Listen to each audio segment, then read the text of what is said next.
What's up, fam? Extraordinary Life with Elijah. And you're watching this video on Sunday, March 23rd, 2025 at 10:50 a.m. MST. So this week, finally, I think the third week to finish out our investigation on temptation. Our first week was Counterfeit of Hope. Last week I wound up, I think, calling it Ministry in Temptation. And then this week talking about, okay, how do we apply that? Our first week looked at how Satan is not creative, he's just imaginative.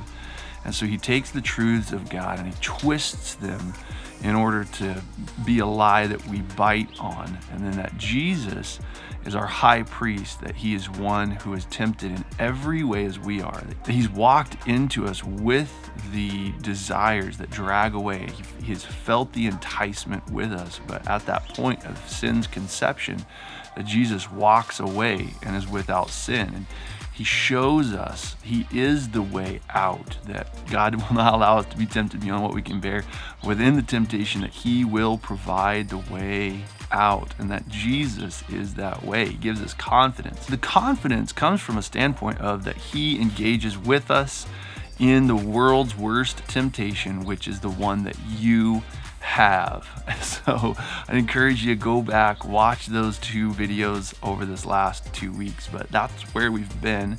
Now, how do we apply that? One of my friends is my extra today, and I am the ordinary. I want to honor and protect his journey in his temptation by keeping his identity confidential. But as a result of our friendship, over years and years, there came a point in our relationship where he started acting very differently. I couldn't figure out why he was acting so strange. I thought there was some kind of interpersonal issue between us, that somehow I had offended him and that he was harboring bitterness against me, but our relationship changed dramatically. But he came out and said that he had same-sex attraction and that he knew that I didn't agree with his choices and that he was afraid that I was judging him. And unfortunately, I'm so ashamed of my behavior that in that moment, I absolutely castigated him. I've since reached out to him, but I've never been able to have an additional conversation with him about that moment. But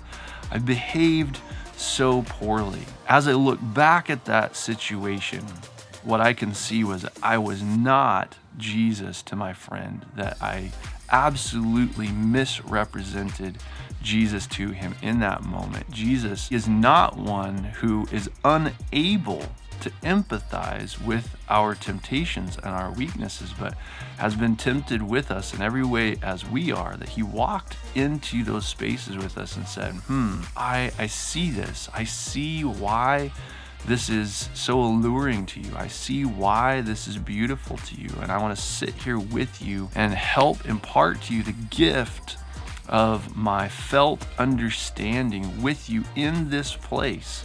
And then from that place, then when I make a call to walk away, that you know it's as one who understands and one who has empathized with you in your temptation and is calling you to mercy and to grace and to love. I did not do that with my friend. And I think it was so beautiful then that a number of years later, 6, 7, 8, maybe even 10 years later, God brought that experience back to my heart and made me so sorrowful in a godly way. As I pressed into that, then I asked God in that context of same-sex attraction, something that I've ran away from. I think in conservative, evangelical, homeschooled America culture that I grew up in, that there was very homophobic and fearful to even say I could identify with that at all, or to understand the allure of a same-sex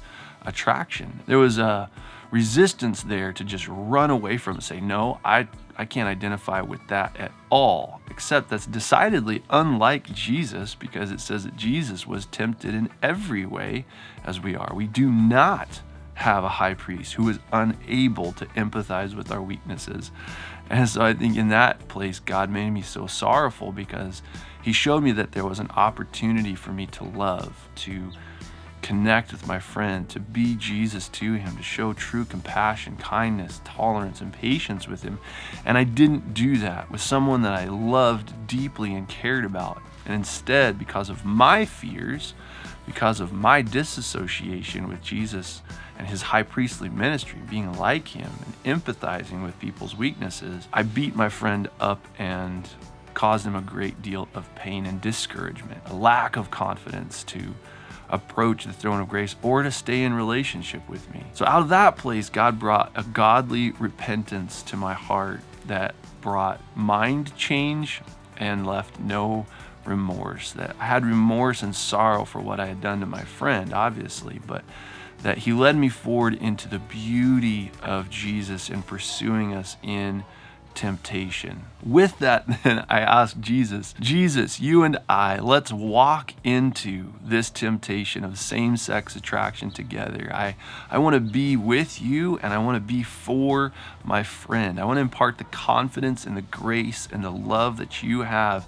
for others that invites connection with you. That was so beautiful to be able to walk with Jesus into the enticing allure of same-sex attraction. The beauty then that I found there with Jesus, and it's been so powerful in my life, is that I found the truth of God declared over us, that Satan has imaginatively and sadistically twisted into a lie that is ensnaring people and pulling them away from hope. But once there, in that space of seeing the beauty, like, what is it that is safe and good and beautiful and alluring and pleasing in the context of same love? Like, what is it? And I sat there with Jesus in that space, unabashedly, sitting shoulder to shoulder with so many people now over the years who have a same-sex attraction,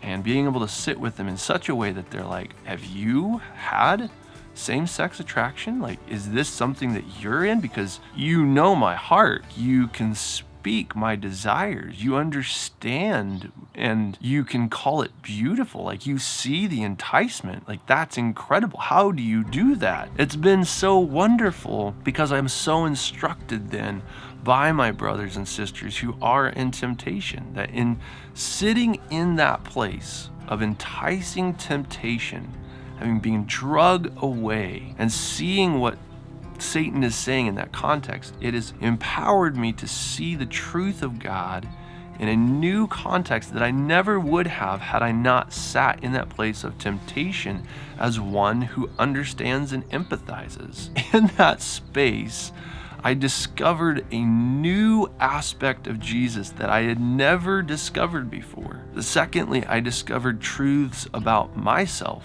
that I had never discovered in that place anymore, that I was directed away from sin and delivered from sin and the lie of intimacy and relationship that's built around same love, a narcissistic self-affirmation of who I am reflected in other people that our intimacy and our good feelings are wrapped around. There was a confrontation of Jesus, of my own heart in this area of same love, and I wouldn't have found it had I not allowed Jesus to draw me away with those that I care for, those that I have compassion for, and allow them to instruct me out of their destiny that darkness is twisting for his evil ends. I never would have found that had I not walked there in that space of enticing temptation. And then likewise, that God now has empowered me to walk with people who are being tempted and to sit with them and to say, if I were in your shoes and I was being tempted by this and it was just so attractive to me, this is what I would be feeling. And to be able to impart that understanding and that connection. I've had so many people that I've had such connection with and such beautiful encounters with, who then are given confidence to walk with me freely, knowing that not only do I say, yes, I understand that you're being tempted, but I can speak out of the overflow of my heart why their temptation is beautiful, why it's powerful, why it's captivating, why it is such a distraction to them, and why it's so hard to say no to. Hopefully that is clear, but that's what I mean of having ministry in temptation, walking with people into their temptation with Jesus in his high priestly ministry, to be one who can, that we are not those who say we cannot empathize with your weaknesses, but that we walk with Jesus into the temptation, joining him in his high priestly ministry and saying,